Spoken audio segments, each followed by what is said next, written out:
आज मैं आपके साथ शेयर करूंगी एकदम बाज़ार जैसी और चटपटी, टेस्टी और बनाने में बिल्कुल आसान ऐसी दाबेली की रेसिपी। आज ये दाबेली हम दाबेली का मसाला और मसाला मूंगफली के साथ ये दाबेली का हम टॉपिंग तैयार करेंगे। तो ये कच्ची दाबेली आपको बहुत ही पसंद आएगी। तो चलिए आज की ये बहुत ही टेस्टी और बहुत ही मज़ेदार रेसिपी शुरू करते हैं। नई रेसिपी सीखने के लिए मेरी चैनल को सब्सक्राइब करें और बाजू में दी गए हुए बेल आइकन को ज़रूर से दबाएं ताकि नई रेसिपी की नोटिफिकेशन आपको सबसे पहले मिले। तो सबसे पहले हम दाबेली का मसाला बना लेते हैं।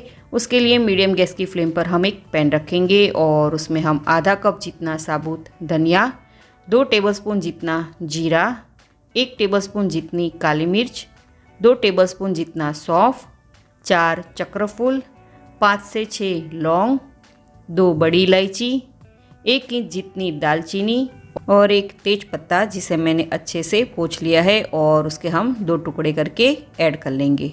अब इन सारे खड़े मसाले को हम अच्छे से 3 से 4 मिनट तक भून लेते हैं ताकि उसमें जो मॉइस्चर का भाग है वो निकल जाए और सारे खड़े मसाले हैं वो क्रिस्पी हो जाए।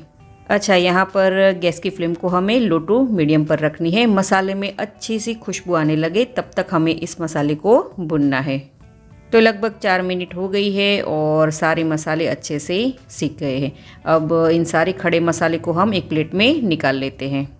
अब उसी पैन में हम आधा कप जितना नारियल का बुरादा ऐड करेंगे। साथ ही में 2 टेबलस्पून जितने सफ़ेद तिल, 5 से 6 सूखी कश्मीरी लाल मिर्च जिससे मैंने 2 टुकड़े कर लिए ताकि सीखने में हमें आसानी रहे।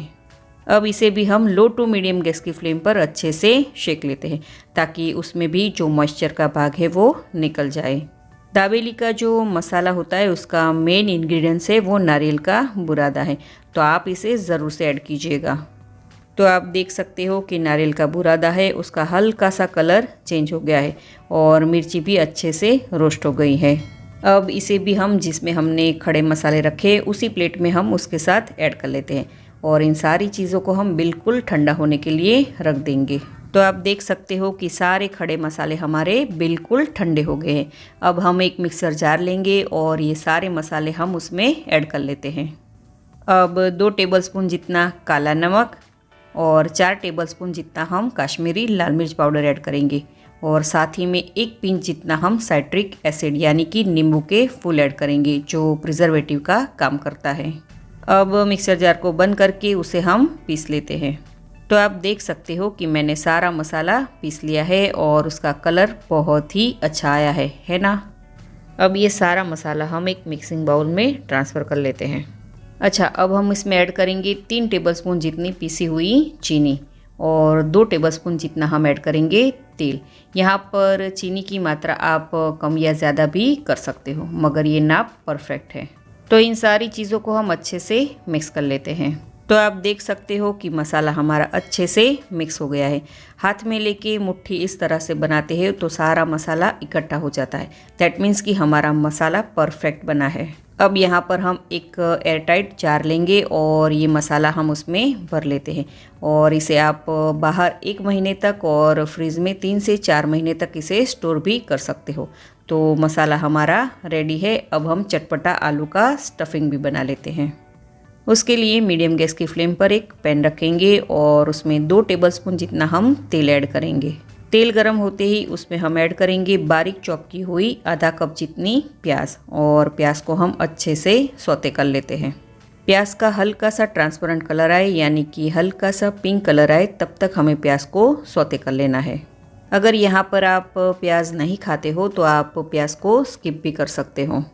तो प्याज अच्छे से सौते हो गए हैं। अब उसमें आधा कप जितना बारीक चॉप किया हुआ टमाटर ऐड करेंगे और टमाटर हमारा जल्दी से पक जाए उसके लिए स्वाद अनुसार नमक भी ऐड कर लेते हैं और सारी चीज़ों को हम अच्छे से मिक्स कर लेते हैं। जब तक टमाटर बिल्कुल सॉफ्ट ना हो जाए यानी कि टमाटर गल न जाए तब तक हमें टमाटर को पकाना है। तो लगभग 3 मिनट हो गई है और आप देख सकते हो कि टमाटर है वो हमारे ऑलमोस्ट पक चुके हैं। अब मैंने यहाँ पर 4 मीडियम साइज़ के आलू लिए थे जिसे मैंने बॉईल करके उसे अच्छे से मैश कर लिया था, वो ऐड कर लेते हैं और उसी के साथ 3 टेबलस्पून जितनी खट्टी मीठी इमली की चटनी और 2 टेबलस्पून जितना दाबेली का मसाला भी ऐड कर लेते हैं। यहाँ पर हमें कोई दूसरे मसाले ऐड नहीं करने हैं और अच्छे से मिक्स कर लेते हैं। यहाँ पर मसाले में दाबेली का मसाला और मीठी चटनी आप अपने टेस्ट के हिसाब से ऐड कीजिएगा। आप इस रेसिपी को कौन सी सिटी से, कौन से स्टेट और कौन सी कंट्री में से देख रहे हो, मुझे कमेंट करके ज़रूर से बताइएगा। अब इस आलू के स्टफिंग में हम 1 से 2 टेबलस्पून जितना पानी ऐड कर लेते हैं ताकि जो सारा मसाला है वो आलू में अच्छे से मिक्स हो जाए और स्टफिंग हमारा है वो एकदम स्मूथ बने। यहाँ पर पानी हमें ज़्यादा नहीं ऐड करना है वरना जो आलू का स्टफिंग है वो पतला हो जाएगा, तो ये बात का ध्यान रहे। तो आप देख सकते हो कि आलू का चटपटा स्टफिंग बनकर रेडी है। अब हम एकदम क्रंची ऐसी दाबेली की मसाला मूंगफली बना लेते हैं। उसके लिए मीडियम गैस की फ्लेम पर हम एक पैन रखेंगे और 1 टेबलस्पून जितना उसमें तेल ऐड करेंगे और तेल गर्म होते ही आधा कप जितनी हम रोस्टेड यानी कि भुनी हुई मूंगफली ऐड करेंगे और अच्छे से मिक्स कर लेते हैं। यहाँ पर मूंगफली को मैंने अच्छे से पहले सेक लिया था और फिर उसके मैंने छिलके भी निकाल लिए थे। हल्की सी मूंगफली सौते हो जाए तब उसमें हम 2 टेबलस्पून जितना दाबेली का मसाला ऐड कर लेते हैं और मूंगफली में अच्छे से मिक्स कर लेते हैं। तो है ना एकदम सिंपल और 2 मिनट में ये मसाला मूंगफली बन जाती है। तो आप देख सकते हो कि मसाला मूंगफली हमारी बनकर रेडी है। तो अब हम आलू का जो मसाला है उसका हम टॉपिंग कर लेते हैं। उसके लिए कोई भी प्लेट में आप इस तरह से आलू का जो हमने स्टफिंग बनाया था वो प्लेट में निकाल लेते हैं और स्पैचुला की मदद से या फिर चम्मच की मदद से हम इसे इस तरह से फैला लेते हैं। अब इस आलू के स्टफिंग को हम थोड़ा सा गार्निश कर लेते हैं। उस पर हम थोड़ा सा ऐड करेंगे नारियल का बुरादा, इस तरह से हम स्प्रिंकल कर लेंगे और अनार के दाने ऐड करेंगे। यहाँ पर आप अगर ग्रेप्स की सीज़न हो तो ग्रेप्स भी आप ऐड कर सकते हो और टूटी फूटी भी ऐड कर सकते हो। थोड़ी सी हम ऐड करेंगे मसाला मूंगफली और थोड़ी सी बारीक चॉप की हुई प्याज। लास्ट में हम बारीक चॉप किया हुआ हरा धनिया ऐड करेंगे। तो कितना कलरफुल और ब्यूटीफुल लग रहा है ये दाबेली का टॉपिंग, है ना। तो चलिए अब हम दाबेली को असेंबल कर लेते हैं। उसके लिए मैंने यहाँ पर दाबेली का पाव लिया है जिसे हम वड़ा पाव में भी यूज़ करते हैं। अब पाव को हम इस तरह से बीच में से कट कर लेते हैं। तो पाव को कट करने के बाद सबसे पहले हम एक पार्ट पर हम हरी चटनी लगा लेते हैं और दूसरे भाग पर हम खट्टी मीठी इमली की चटनी लगाएंगे। यहाँ पर आप चाहो तो टोमेटो केचप भी लगा सकते हो।